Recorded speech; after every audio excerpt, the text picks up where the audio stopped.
आप सभी को मेरा नमस्कार। मैं अभिषेक सिंह आपका स्वागत करता हूं।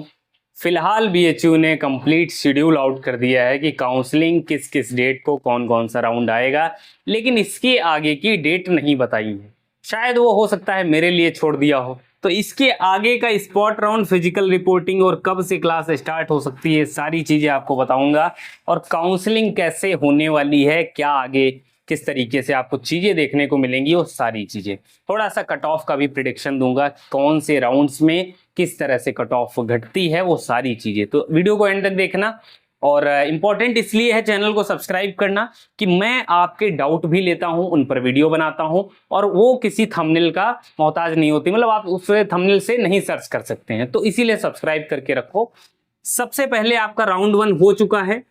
अब इसमें स्टूडेंट ने अपग्रेड या फिर फ्रीज, दो चीजें टच की होंगी। राउंड 2 में आपको उसका रिजल्ट देखने को मिलेगा।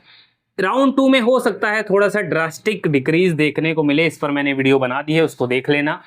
राउंड 2 में फिर हो सकता है कई तरह के कैंडिडेट होंगे जिनका अपग्रेड हो गया होगा। अपग्रेड हो गया है तो भाई बचा हुआ पेमेंट कर देना, और फ्रीज कर रखा है तो आपको सीधे 4 राउंड तक वेट करना है।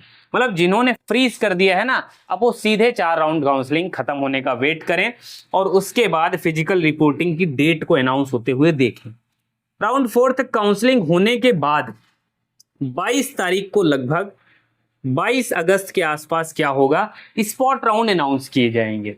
स्पॉट राउंड अनाउंस करते टाइम आपको एक और चीज होता है, वैकेंट लिस्ट जारी की जाती है, जो कि पहले ही हो जाती है। एक और इंपॉर्टेंट चीज है, बहुत सारे स्टूडेंट विड्रॉल करना चाहते होंगे, एडमिशन कैंसिल कराना चाहते हैं।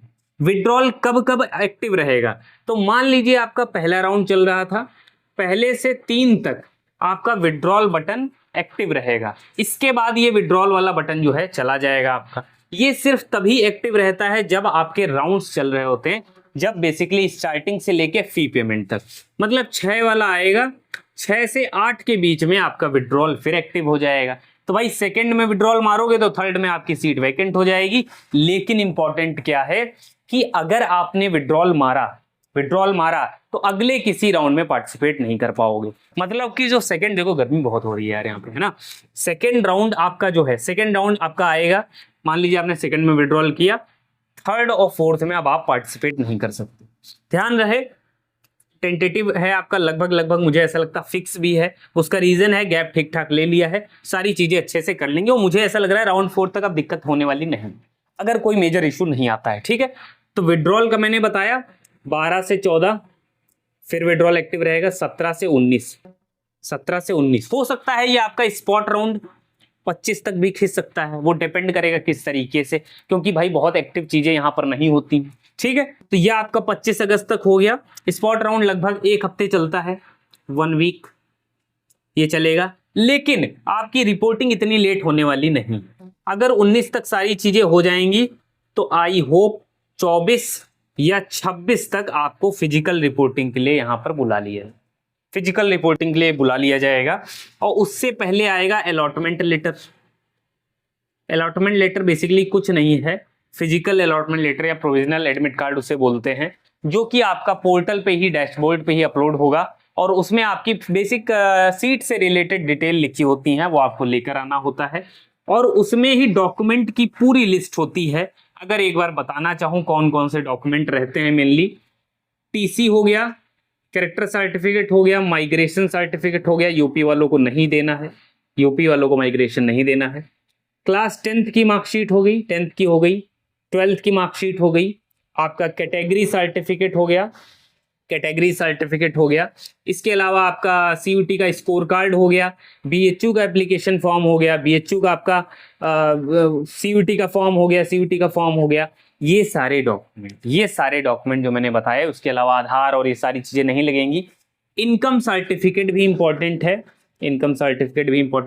रिसेंट ईयर का होना चाहिए, 2025-26 का होना चाहिए। ठीक है, और इंपॉर्टेंट क्या है, आपके जो भी ईडब्ल्यूएस है वो आपका 1 अप्रैल का होना चाहिए, 1 अप्रैल 2026। वैसे तो आपका फॉर्म में तो 1 जनवरी का लग गया है, लेकिन ये मैं आपको एडिशनल बता रहा हूँ, बनवा लेना भाई। पीजी में 1 अप्रैल का लिया गया है। ओबीसी का बता देता हूँ, 1 जनवरी 2026 का होना चाहिए। ठीक है, ओबीसी आपका सेंट्रल लेवल का होना चाहिए, एससी एसटी में कोई डेट नहीं है लेकिन आपका सेंट्रल लेवल का होना चाहिए। आई होप सारी चीजें डॉक्यूमेंट से लेके क्लियर हो गई होंगी। ठीक है, ये सारी चीजें मैं आपको बता दूंगा। और क्या होता है फिजिकल रिपोर्टिंग में, थोड़ा इंपॉर्टेंट बता देता हूं। 3 डोजियर फॉर्म भरने पड़ते हैं, डोजियर फॉर्म भरने पड़ते हैं। ये बेसिकली हॉस्टल से रिलेटेड होता है। हॉस्टल आपका फिजिकल रिपोर्टिंग के बाद 1 हफ्ते के अंदर कोशिश रहती है आपको अलॉट कर दिया जाए। एक और तरीका होता है कि मान लीजिए अगर आपका स्कोर है तो कई बार आप डीन वगैरह से या फिर असिस्टेंट रजिस्ट्रार सर जो हैं हमारे, वहां से बात करके आप प्रोविजनल अलॉटमेंट भी करा सकते हैं। वो डिपेंड करता है, आपका स्कोर अगर बहुत हाई हो तभी होता है, और वो तभी अलॉट भी करते हैं अगर आपको मिलने के चांसेस बहुत ज्यादा होते हैं। तो डोजियर फॉर्म कैसे भरना है वो बता दूंगा मैं आपको। इसके अलावा anti ragging by the affidavit, anti ragging affidavit आपका जो रहता है बाई द पेरेंट्स और बाई द स्टूडेंट, मतलब कि भाई आप किसी भी रैगिंग में इन्वॉल्व नहीं होंगे, ये सारी चीजें। ठीक है, ये आपका हो गया। फिजिकल रिपोर्टिंग लगभग आपकी 4 से 5 दिन चलती है, क्योंकि कैटेगरी वाइज बुलाते हैं। यूजी में स्टूडेंट बहुत ज्यादा होते हैं तो कैटेगरी वाइज बुलाते हैं। समझ में आ रहा है कि नहीं बताओ यार, सारी चीजें क्लियर हो रही होंगी। क्लास कब स्टार्ट होगी, जैसे मान लो अगर ये 24 से 29 तक आपका ये चला, तो पहले फर्स्ट वीक ऑफ सितंबर में क्लास स्टार्ट कर देंगे भाई। फर्स्ट वीक ऑफ सितंबर, मान के चलो 5 से 6 सितंबर से आपकी क्लासेस स्टार्ट हो जाएंगी। इनमें अगर कहीं पे मंडे होगा तो वही है असली खेल, समझ रहे हो। जैसे मैं आपको बताता हूँ, पीजी का बताता हूँ। हमारा फिजिकल वेरिफिकेशन 27 को हुआ और हमारी जो क्लासेस हैं वो मंडे को चली, मतलब आज चली थी, आज नहीं सॉरी कल, है ना, क्योंकि मैं रात में वीडियो बना रहा हूँ तो थोड़ा ये आजकल का गड़बड़ हो जाता है। लेकिन कहने का मतलब ये है, मंडे को चलनी थी 3 तारीख को, 2 क्लास चली हैं। इसके बाद ट्यूसडे से भाई सारी चीजें रेगुलर हो जाएंगी, समझ सकते हो, गैप लगभग 7 दिन का। इस तरीके से रहने वाली चीजें, और हॉस्टल वगैरह भी हम लोग को अलॉट कर दिए गए हैं। तो हॉस्टल में अभी मैं शिफ्ट नहीं हुआ, बहुत जल्दी वहां पे भी शिफ्ट हो जाऊंगा। इस तरीके से भाई काउंसलिंग रहने वाली। एक और इंपॉर्टेंट बता देता हूं, स्पॉट में कौन कौन पार्टिसिपेट कर सकता है। समझ रहे हो, इन डेप्थ एनालिसिस यार है काउंसलिंग की, मैंने बहुत डेप्थ में काउंसलिंग को ऑब्जर्व किया है। कौन कौन कर सकता है, जिसको कोई सीट नहीं मिली, सीट मिली लेकिन पेमेंट नहीं कर पाया, न्यू रजिस्ट्रेशन, ये 3 लोग हैं जो स्पॉट राउंड में पार्टिसिपेट कर सकते हैं। ठीक है, 3 लोग हैं जो स्पॉट में पार्टिसिपेट कर सकते हैं। अब कौन कौन नहीं कर सकता है, कौन नहीं कर सकता, जिसके पास कोई भी सीट अलॉटेड है वो नहीं कर सकता। कोई सीट पर अगर आप विराजमान बैठे हैं, ऑलरेडी आपके पास बीएससी केमिस्ट्री की सीट है, आप चाह रहे हैं जूलॉजी के लिए मैं चलो पार्टिसिपेट कर लेता हूं, ये गलत बात है।